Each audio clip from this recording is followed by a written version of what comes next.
हमारे पूर्वजों में जिन किन्हीं ने, हमारे पूर्वज कौन थे मालूम है? हम जो यहाँ बैठे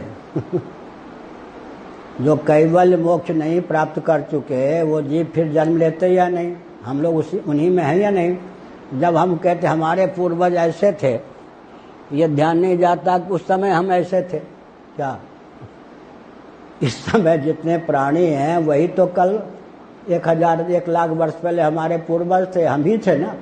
हमारे पूर्वज 1 अरब में 1 करोड़ वर्ष में कोई एक मुक्त होता है, तो इसका मतलब हमारे पूर्वज भी हम ही थे। आज इस रूप में है, कभी किसी और रूप में थे। तो सनातन सिद्धांत को समझने में, उसके अनुपालन में जो प्रमाद हुआ, उसी ने इन तंत्रों को जन्म दिया।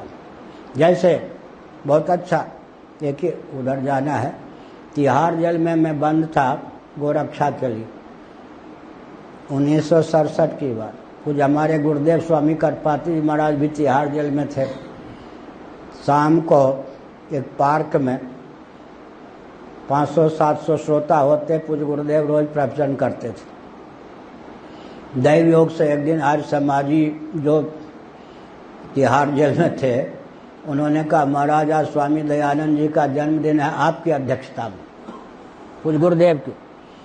हमको बड़ा कुतूहल हुआ, महाराज तो आज समाज की धिज्जी उड़ाते हैं, अब उन्हीं की अध्यक्षता में आज स्वामी दयानंद जी का जन्मदिन मनाया जाएगा, क्या बोलेंगे? मैं भी श्रोता था। पूज्य गुरुदेव ने बहुत दिव्य भाव व्यक्त किया, किसी भी धारणा का अतिरेक हो जाता है। जैसे नदी समुद्र भी अपनी मर्यादा को छोड़ दे तो विप्लव मचा दे या नहीं? किसी भी भावना का जब अतिरेक हो जाता है समझने में या क्रियान्वयन में, तब उसकी प्रतिक्रिया होती है।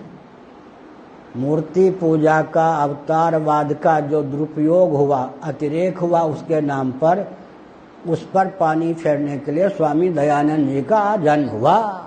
ये पूज्य गुरुदेव का हुआ कि अब तो सब आर्य समाजी ताली बजा बजा कर स्वागत करने लग गए। खंडन की कोई बात नहीं ना, खंडन कर दिया एक प्रकार से।